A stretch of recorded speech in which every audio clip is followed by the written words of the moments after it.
عید الاضحیٰ کے دن کچھ چیزیں مستحب ہیں،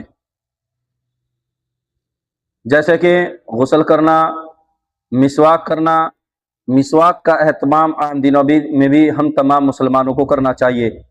یہ پیارے نبی صلی اللہ علیہ وسلم کی مبارک سنت ہے اور اس کے بہت سارے فوائد ہیں، جن میں سے ایک فائدہ یہ ہے کہ انسان کو مرتے وقت انشاءاللہ تبارک و تعالی کلمہ نصیب ہوگا۔ اسی طرح سے اچھے کپڑے پہننا، خوشبو لگانا، عیدگاہ پیدل جانا، دوسرے راستے سے واپس آنا، تکبیر تشریق بلند آواز سے پڑھتے ہوئے جانا، نماز سے پہلے کچھ نہ کھانا، نماز کے بعد اپنی قربانی سے کھانا، عیدگاہ میں جلدی جانا، کپڑا اچھا ہونا چاہیے، یعنی جو اس کے پاس میں اچھا ہے، نیا ہونا ضروری نہیں ہے کہ بالکل نیا ہو، بلکہ یا تو نیا ہو یا دھلا ہوا ہو۔ اپنے کپڑوں میں جو سب سے اچھا کپڑا ہو، عید کے دن اور بقرہ عید کے دن ان کپڑوں کا استعمال کرنا۔ جمعہ اور عیدین میں سوار ہو کر جانے میں بھی کچھ حرج نہیں ہے۔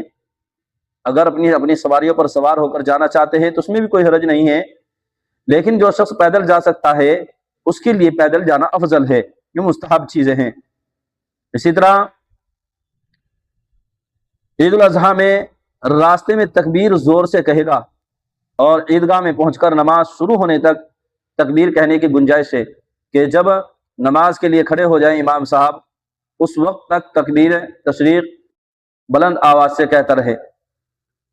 اسی طرح عید الاضحیٰ میں نماز سے پہلے کھانا، اگر کوئی آدمی نماز سے پہلے کھانا چاہے تو کھانے میں کسی طریقے کی کوئی کراہت نہیں ہے، لیکن مستحب یہ ہے کہ نماز کے بعد اپنی قربانی کا گوشت کھائے، اپنی قربانی سے کھائے، یہ مستحب ہے۔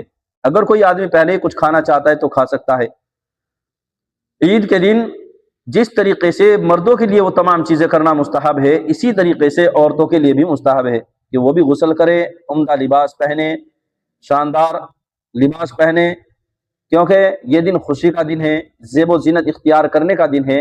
اور ان دنوں میں، عید کے دن میں اور بقرہ عید کے دن میں، مردوں کو بھی چاہیے کہ اچھی طریقے سے زیب تر ہو جائے، اور اسی طریقے سے خواتین کو بھی چاہیے کہ اپنے گھر میں زیب و زینت اختیار کرے۔